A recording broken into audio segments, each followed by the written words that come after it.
Tem noites que nos marcam de um jeito impossível de esquecer.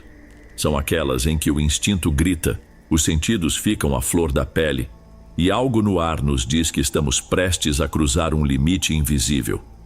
Você já sentiu isso? Aquela sensação de que, por mais que tudo pareça normal, há algo errado, algo que não conseguimos nomear de imediato, mas que se torna impossível de ignorar.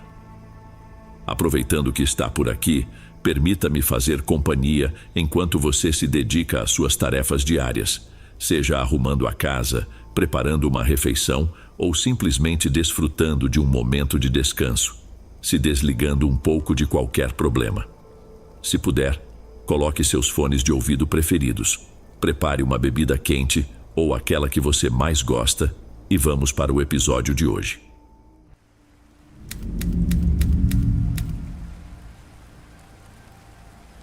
Faz poucos meses que tudo aconteceu, mas ainda fico tenso toda vez que lembro daquela madrugada. Boa noite, Dom. Meu nome é Marcos e sou de São Paulo. Trabalho como motorista de aplicativo há mais de 2 anos e já passei por várias situações estranhas, mas nada se compara ao que vou relatar agora. Se eu não tivesse vivido isso, provavelmente não acreditaria em metade do que aconteceu. Não sou do tipo que se impressiona fácil. Afinal, já levei passageiro brigando ao telefone, gente que passou mal e vomitou no banco de trás e até casal discutindo feio, quase se pegando na porrada no meu carro. Mas naquela noite chuvosa, algo muito diferente aconteceu. Foi como um pressentimento de que eu estava encrencado antes mesmo de o passageiro entrar no carro, e eu deveria ter confiado nesse meu instinto.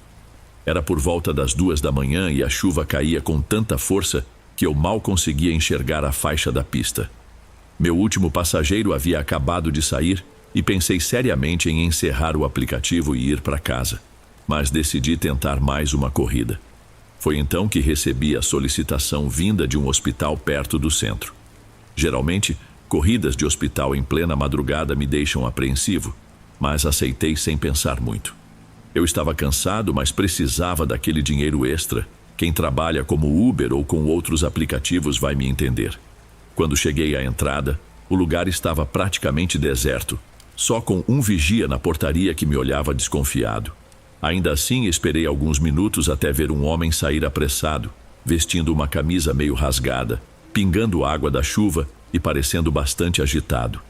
Ele entrou no carro sem dizer uma palavra, só me fitou pelo retrovisor com um olhar que me deixou desconfortável. Quando ele se sentou no banco de trás, senti um cheiro estranho de álcool misturado com algo que só depois percebi que era sangue seco. Na hora, me perguntei se ele estava machucado ou se tinha passado por algum procedimento no hospital. Tentei puxar conversa, perguntando se estava tudo bem ou se ele precisava de alguma ajuda, mas a única resposta que obtive foram algumas frases sem muito significado, tão baixas que eram quase imperceptíveis. Você acredita que toda culpa pode ser justificada? Já se perguntou se alguém merece pagar pelo que fez sem nem saber o que fez? A maneira como ele falava era desconexa, mas carregada de uma angústia que me arrepiava. Comecei a ficar ansioso, olhando para os lados, sem saber se o levava para o lugar de destino, que ficava a cerca de 2 horas dali, ou se ligava para a polícia. Mas, ao mesmo tempo, eu não queria agravar a situação, já que ele parecia fora de si. Enquanto seguíamos pela avenida alagada, percebi que o homem tremia e apertava as mãos uma contra a outra com força. A cada farol vermelho, ele olhava em volta como se estivesse fugindo de alguma coisa ou de alguém. A chuva batia forte no teto e o barulho se misturava aos relâmpagos que iluminavam o interior do carro de forma sinistra. Tentei manter a calma, mas meu coração disparava e eu já sentia um suor escorrendo pela nuca.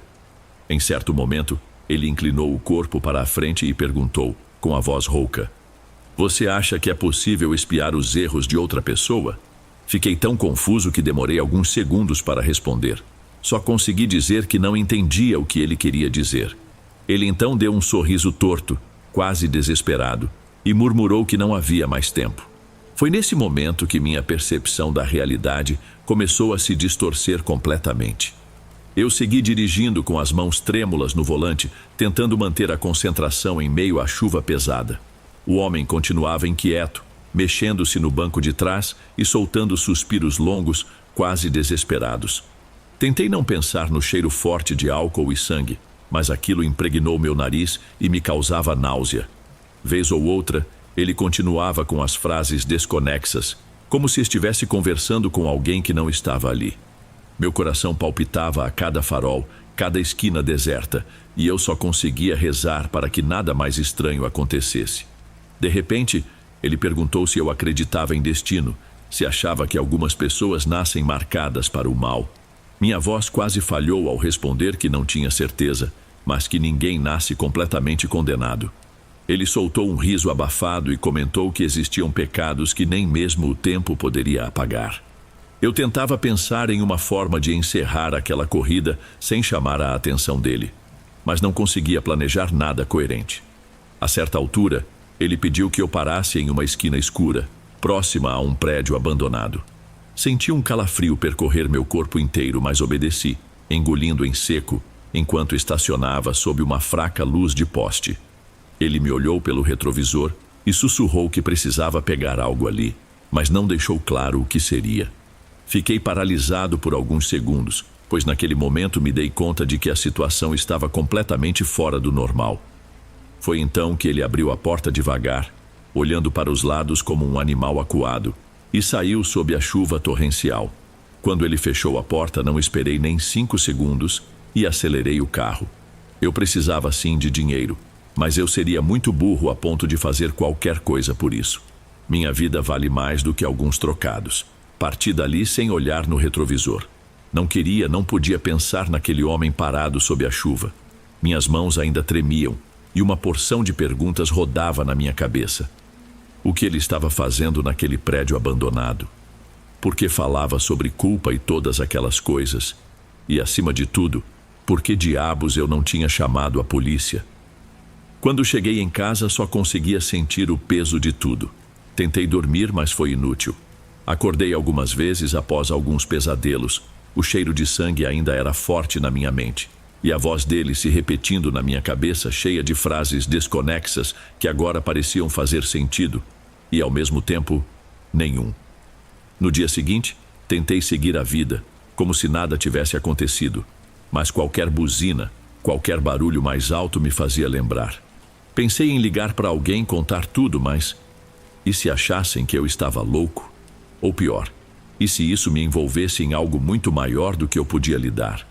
No fundo, só queria esquecer, mas não dava. 2 dias depois, parei num posto para abastecer. Entrei na loja de conveniência e, enquanto esperava, vi uma reportagem na TV sobre um homem que tinha desaparecido do hospital naquela mesma madrugada. Diziam que ele já tinha um histórico complicado, um acidente grave, a morte de um familiar, e que, há semanas, apresentava comportamento suicida. A polícia suspeitava que ele tivesse fugido ou surtado. Mencionaram que alguém o viu perto de um edifício abandonado numa área escura da cidade. Meu estômago revirou. Era ele. Só podia ser ele. E então, tudo fez sentido. Ele não falava sobre culpa à toa. Naquele instante, senti um aperto no peito. Será que eu podia ter feito algo? Ter ajudado? Ou se tivesse feito isso, talvez fosse meu nome aparecendo nos jornais? A verdade, por mais que dou a admitir, é que o medo me venceu. E isso pode ter sido bom. Eu não sei se teria saído inteiro daquela história. Acho que é isso, Dom. Ser motorista significa estar exposto a muita gente estranha quase diariamente. Antes de irmos para o próximo relato, se você é novo por aqui, não se esqueça de se inscrever no canal e ativar o sininho para receber as próximas histórias. Sua presença é importante e seu apoio é essencial. Bem, vamos continuar.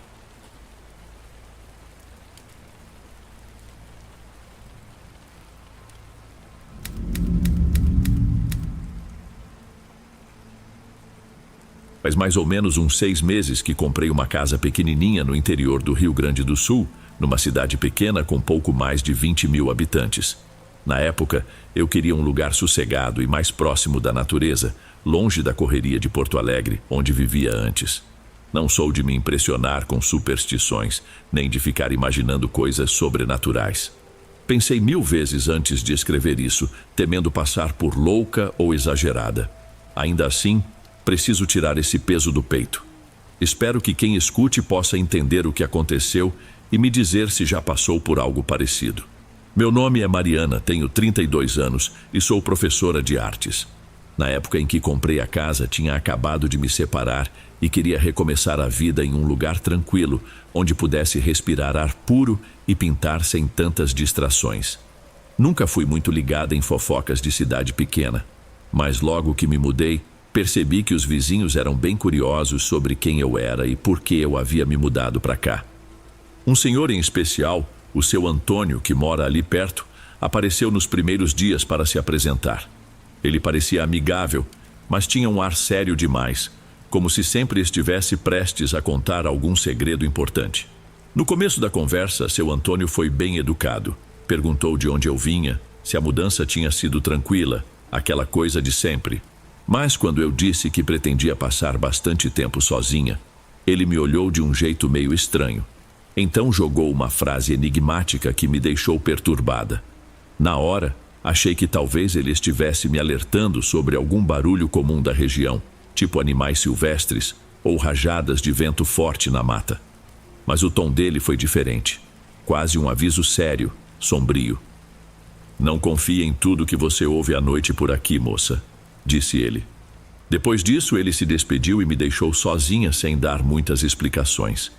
Aquela frase me deu um calafrio imediato, e eu não sabia se deveria rir ou levar a sério. Fiquei sem reação, apenas assenti e me despedi. Pensei que ele talvez estivesse exagerando, mas não demoraria para eu entender que não era bem assim. Naquela semana choveu bastante, e numa das noites veio uma tempestade daquelas de assustar. Eu sempre gostei do som da chuva batendo no telhado, pois me traz uma certa paz. Mas naquela noite, algo estava esquisito. Já passava da meia-noite e eu não conseguia dormir direito por causa dos trovões e dos relâmpagos. Foi então que ouvi passos vindos do sótão, bem acima do meu quarto. No começo, pensei que pudesse ser apenas uma impressão, um estalar da estrutura de madeira por causa da tempestade. Só que os sons pareciam muito ritmados, como se alguém estivesse andando lá em cima. O pior é que, pelo que eu sabia, aquela parte da casa estava completamente vazia, sem móveis ou qualquer outra coisa que pudesse produzir aquele tipo de barulho. Eu não consegui dormir o resto da noite. Fiquei só me encolhendo na cama, olhando para o teto e tentando ignorar os barulhos que se moviam de um canto a outro. Lá pelas 4 da manhã, tudo silenciou de repente. Quando finalmente amanheceu, levantei com o coração disparado e fui direto procurar a entrada do sótão, pois queria descobrir a origem dos ruídos. Para a minha surpresa, não tinha nada solto ou caído, nenhuma tábua fora do lugar. Só um cheiro forte de poeira que subia quando eu pisava no chão velho de madeira. A camada cheia de poeira parecia intocada, exceto por algumas marcas de pegadas descalças. Eram bem definidas, como se alguém realmente tivesse andado por ali sem sapatos. A princípio, pensei que poderia ser algum animal, mas as marcas tinham formato humano. O detalhe mais bizarro é que elas simplesmente terminavam no meio do sótão, como se a pessoa tivesse desaparecido no ar. Não havia rastro para uma janela ou para a porta de saída. Fiquei paralisada, sentindo um frio subir pelas minhas costas, enquanto tentava entender aquilo. Desci do sótão com um nó na garganta e fui tomar um banho para tentar me acalmar. Meus pensamentos não paravam. Relembrava a frase do seu Antônio, tentando entender por que ele havia me alertado daquela forma. Será que ele já sabia de algo que acontecia naquela casa? Fui para o banho e, enquanto a água quente caía, tentei pensar em explicações lógicas, mas cada hipótese me deixava mais confusa e aflita. Não confie em tudo que você ouve à noite. Aquilo martelava na minha cabeça sem parar. Eu repetia aquelas palavras, tentando encontrar algum sentido. Cada vez que pensava nelas, mais eu me convencia de que havia algo muito estranho acontecendo. Resolvi que precisava conversar com o seu Antônio o quanto antes. Ele era o único que poderia me dar alguma pista sobre o que acontecia. Assim que terminei o banho, me arrumei e saí em direção à casa dele, que ficava a umas 3 ruas de distância. O caminho era bem tranquilo, com casas espaçadas e uma vista bonita das montanhas ao longe. Mesmo assim, eu sentia um peso no peito, uma angústia que não combinava com o lugar tranquilo. Cada passo me parecia mais lento, como se eu estivesse empurrando o próprio medo à minha frente. Quando cheguei ao portão da casa dele, bati palmas e esperei, mas ninguém atendeu. Esperei uns bons minutos sem ouvir nenhum barulho lá dentro. Tive a ideia de perguntar a um morador que passava se sabia onde o seu Antônio estava, mas o rapaz só deu de ombros. Fui até a vendinha da esquina, mas ninguém parecia saber do paradeiro dele. O velho costuma sumir de vez em quando, disseram. Aquela resposta não me trazia conforto algum. Com a frustração crescendo, voltei para minha casa ainda mais preocupada, sem saber se eu realmente queria descobrir o que estava por trás daqueles passos no sótão. Fui me deitar, mas o sono teimava em não chegar. A noite seguinte trouxe outra tempestade, tão forte quanto a anterior. Me tranquei no meu quarto, acendi um abajur e tentei ler alguma coisa para distrair a mente. Assim que os relâmpagos começaram a estalar no céu, ouvi novamente os passos no sótão. Dessa vez pareciam mais ritmados, como se houvesse 2 ou 3 pessoas andando lá em cima. Meu coração disparou a ponto de eu sentir o pulsar no pescoço. Segurei o celular na mão, mas não tinha coragem de ligar para a polícia e explicar uma história tão esquisita. Eu respirava fundo, tentando me manter calma, enquanto os passos iam de um lado para o outro, cada vez mais fortes. Era impossível continuar fingindo que fosse apenas estalos na madeira. Até que depois de longos minutos, o barulho parou. No dia seguinte, por pura coincidência, ou não, encontrei o seu Antônio na rua de cima. Ele parecia ainda mais sério do que antes. Contei o que vinha acontecendo e perguntei, quase suplicando, se ele sabia de alguma história daquela casa. Ele hesitou, olhou ao redor, como se temesse ser ouvido, e então me deu uma resposta que me deixou com o estômago embrulhado. Gente demais já perdeu o juízo nessa casa, menina. Se fosse você, rezava para esses barulhos serem só da sua cabeça. Tentei pressioná-lo para falar mais, mas ele se despediu e foi embora, me deixando com a sensação de que eu precisava descobrir sozinha a verdade. Ainda assim, aquelas poucas palavras dele foram suficientes para me tirar o sono. Era o aviso mais estranho que já tinham me dado. Fiquei paralisada, com a mente fervilhando de perguntas. E então ele virou as costas, sem dizer mais nada. Voltei para casa com aquele aviso se repetindo na minha cabeça. Fiquei um bom tempo andando pelos cômodos, tentando perceber algum sinal de que mais alguém estivesse ali, mas tudo parecia normal. Subi no sótão de novo, mas as marcas de pés descalços tinham sumido ou estavam encobertas por outra camada de poeira. Só que desta vez, tive a sensação muito forte de que alguém estava parado atrás de mim, me olhando. Quando me virei, não havia nada. Desde então passei a dormir no sofá da sala. Lá os barulhos são mais baixos e aparentam ser menos frequentes. Fiquei assustada demais para encarar novamente o andar de cima. Até hoje, não sei se os passos que ouço são reais ou fruto da minha mente. Mas algo me diz que o seu Antônio sabe mais do que contou. E o pior de tudo é que já não confio nem nos meus próprios ouvidos. Se estiver gostando dos relatos, não se esqueça de já deixar o seu like. Ele é muito importante. Bem, vamos continuar.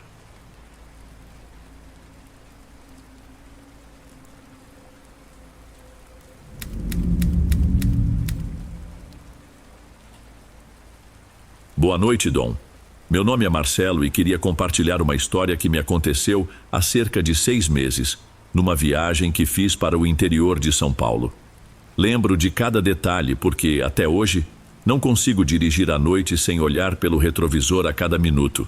Eu evito falar disso, pois morro de medo de me acharem maluco. Mas, quem sabe, se alguém já viveu algo parecido, possa entender o que estou dizendo. Acho que só desabafando vou conseguir dormir mais tranquilo. Tudo começou numa sexta-feira à noite, enquanto eu voltava para casa depois de visitar minha mãe em Sorocaba.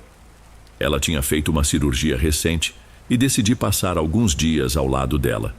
O relógio do painel marcava pouco mais de 11 da noite e a estrada estava completamente deserta. No meio do trajeto, meu celular tocou. O visor não mostrou número algum, o que me causou uma sensação ruim. Pensei que podia ser algum parente ligando de um telefone público ou sei lá. Atendi.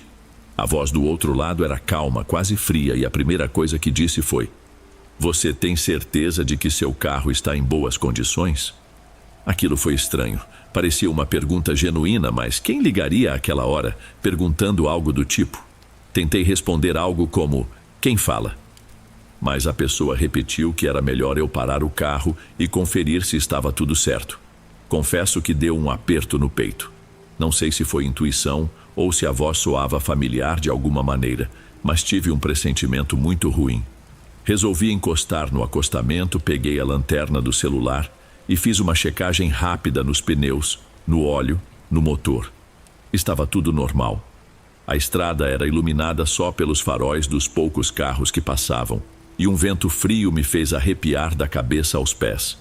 Meio aliviado por não encontrar nada de errado, entrei de volta no carro e tentei retornar a ligação, mas só dava caixa postal. Fiquei uns minutos pensando se devia continuar ou dar meia volta até encontrar um posto 24 horas, mas não enxerguei nenhum ponto de apoio por perto. A estrada era bem erma, então resolvi seguir em frente. Eu já estava quase me convencendo de que se tratava de um trote, quando o celular tocou novamente. A mesma voz, só que agora ela parecia meio satisfeita por eu ter parado. Falou algo como: "Você passou por uma placa de ponte agora, não foi? E em breve vai ver um antigo posto de gasolina. Está abandonado, mas cuidado." Na hora bateu o desespero porque de fato eu tinha acabado de passar por uma placa que indicava uma ponte à frente. E havia escutado sobre um posto velho, desativado, alguns quilômetros depois daquele trecho. Meu coração disparou. Olhei pelos espelhos, tentei ver se algum carro me seguia, mas não tinha uma alma viva na estrada. Perguntei de novo quem estava falando, de onde a pessoa me conhecia, mas só ouvi um riso baixo e um silêncio perturbador. Aquela sensação de estar sendo vigiado foi me deixando muito desconfortável. Não é todo dia que alguém parece saber exatamente onde você está, ainda mais quando não se vê nenhum veículo em volta. Decidi diminuir a velocidade para ver se surgia algum carro atrás, mas continuava sozinho. Pensei em chamar a polícia, só que meu celular começou a oscilar no sinal, e eu não conseguia completar nenhuma ligação. Tentei botar uma música no rádio para distrair a mente, mas tudo que consegui foi estática. Uma estática que, de algum jeito, me deixava mais nervoso ainda. Então a voz ligou outra vez. Eu atendi porque queria uma explicação e acabei ouvindo: "Você ainda não percebeu, né? Não é o carro que tem problema." Nesse ponto, minha ansiedade já aumentou. Fiquei em silêncio, sem saber o que responder. A estrada foi ficando ainda mais escura. Os postes de luz eram cada vez mais raros. Num impulso para não enlouquecer, recusei algumas chamadas seguintes. Mas quando finalmente criei coragem para atender de novo, tudo que ouvi do outro lado foi um ruído carregado de chiado. A ligação não caía, mas também não havia voz nenhuma. Só aquele barulho irritante. Olhei para a tela e ele indicava a chamada ativa. Depois de alguns segundos de puro silêncio, a ligação terminou sozinha. O pior é que, mesmo tendo desligado, o rádio do carro começou a sintonizar sozinho em uma frequência estranha. Não sei se foi impressão minha, mas tive a nítida sensação de escutar uma respiração que imitava a minha. Segurei o fôlego e ela parou também, só que de repente outra respiração, mais pesada, soou por cima, como se tivesse alguém dividindo aquele espaço de ar comigo. Olhei para o banco de trás, completamente assustado, mas não vi nada. A sensação de não estar sozinho ali ficou sufocante. Por reflexo, freiei bruscamente quase no meio da pista. Parei de vez no acostamento de novo, tentei respirar fundo e dar mais uma olhada no carro. Mas você já deve imaginar, não tinha ninguém lá dentro. Ainda assim, eu jurava sentir uma presença. O rádio continuava com aquele chiado esquisito, alternando entre a minha respiração e essa segunda, desconhecida. Tentei falar: "Tem alguém aqui?" Mas minha voz saiu fraca, quase um sussurro. Foi aí que a luz do painel piscou por um segundo, e no reflexo do para-brisa, achei ter visto uma silhueta no banco do passageiro. Virei rápido, mas lá estava vazio. O coração batia tão forte que eu só conseguia pensar em cair fora dali, buscar um lugar movimentado. Segui dirigindo, mas com as mãos suando no volante e mal piscando para não perder nada ao redor. Logo avistei um posto antigo, com as bombas já enferrujadas. Parecia estar fechado havia anos. Mesmo assim, achei que seria mais seguro parar ali do que continuar naquela estrada deserta. Encostei, desliguei o motor e de repente o silêncio foi ensurdecedor. Peguei o celular e nada de sinal. Acionei o rádio, mas só tinha mais estática. E o chiado parecia vir de trás do meu banco agora, como se fosse algo mecânico ou uma interferência bizarra. Criei coragem e saí do carro. Iluminei todo o interior com a lanterna do celular. Nada de estranho. Sentei de novo no banco do motorista, tranquei as portas e tentei me acalmar. Foi quando o celular tocou outra vez, exibindo aquele mesmo número desconhecido. Minha mão tremia, mas atendi. Por alguns instantes, tudo que ouvi foi um chiado baixo, como se alguém respirasse bem perto do microfone. Então, a voz sussurrou. Olha para o banco de trás. Eu cheguei a virar o rosto, mas obviamente não tinha nada que meus olhos pudessem ver. A voz, no entanto, continuou, parecendo se divertir com meu pavor. Você não pode ver, mas ele está aí. Não pensei duas vezes, desliguei o celular, girei a chave na ignição e saí cantando o pneu daquele posto. O rádio continuava com interferência, mas eu não queria mexer em nada. Só queria chegar em casa. Dirigi por mais uns 30 minutos até ver as luzes de uma cidade ao longe. Assim que notei movimento, comércios abertos, parei numa lanchonete que ainda funcionava, comprei água e tentei me recuperar do susto. Só então a ligação parou de vir. Até hoje não tenho uma resposta. Pode ter sido alguém tentando me assustar. Pode ter sido algo além do que consigo entender. Se eu acredito em sobrenatural agora, bom, digamos que depois disso, não descarto mais nada.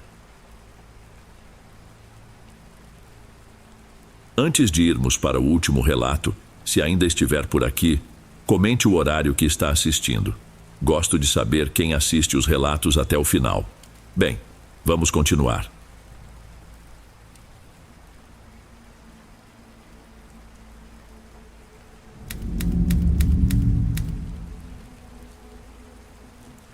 Isso que vou contar aconteceu há alguns dias, enquanto eu trabalhava como motoboy durante a madrugada.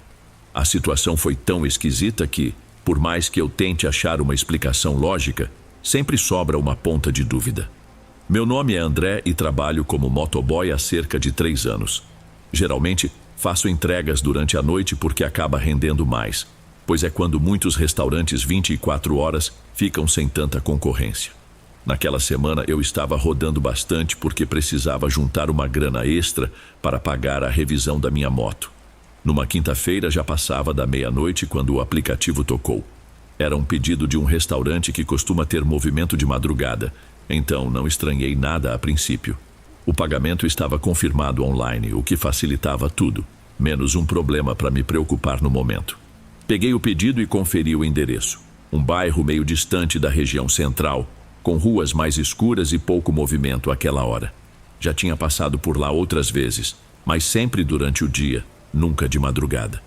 Lembro que, enquanto pilotava, senti o clima bem diferente. Não havia quase ninguém na rua, só aquele silêncio interrompido pelo ronco da minha moto.